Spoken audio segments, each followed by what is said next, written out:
মিষ্টি কুমড়া ফুলের পাকুড়া। এখানে বেসন নেওয়া হচ্ছে, কর্নফ্লাওয়ার দেওয়া হচ্ছে, হলো কুচি, তারপরে ফুল দেওয়া হলো, লম্বা লম্বা করে কেটে ফুল দেওয়া হচ্ছে, মতো লবণ, হলুদের গুঁড়া, পাখি,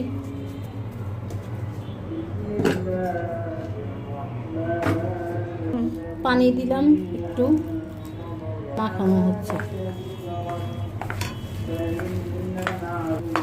নতুন রেসিপি ফুল পাকুড়া। ফুল পাকুড়া দেওয়া হচ্ছে, নতুন রেসিপি।